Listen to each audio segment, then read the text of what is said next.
Dominic Toretto turns on his family and his Coronas.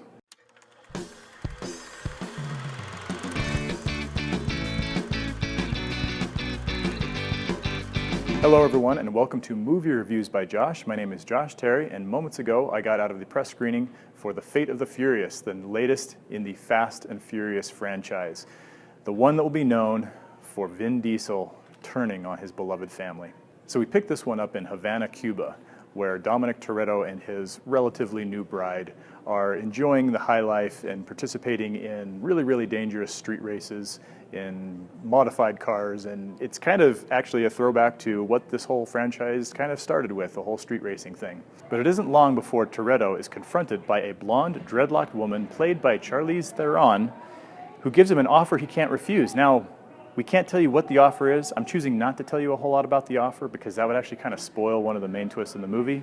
What I will tell you is that this twist, this offer is significant enough that Toretto is going to turn on the entire Fast and the Furious family, and he is going to do things that you would not expect Vin Diesel / Dominic Toretto to do. So there's a lot of plot going on. There are a lot of characters in this. There's a huge cast, and there are all kinds of people who are going to show up that you're not even expecting, but I'm not going to get into all that.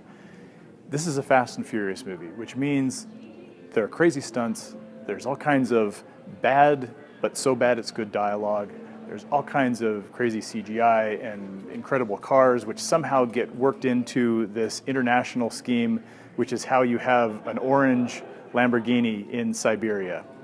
Don't ask, just know it's there. There is a lot of comedy. That's one of the things that makes, I think, this franchise work, is that it's very self-aware of its own ludicrousness. In fact, I think there was a character named Ludacris. Yeah, that was an unintentional pun.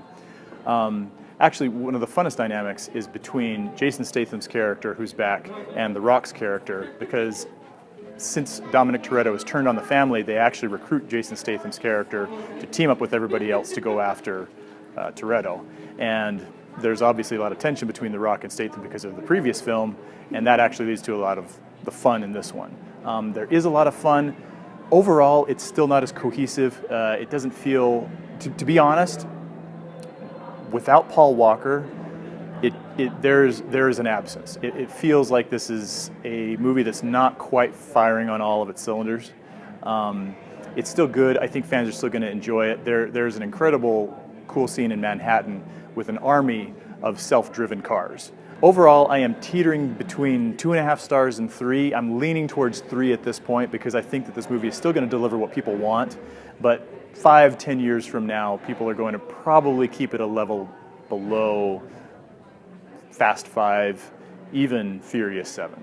So like the other films in the franchise, Fate of the Furious is rated PG-13, although much more so for the violence and the language than the sexual content compared, basically all the thongs that you're used to in all these other movies.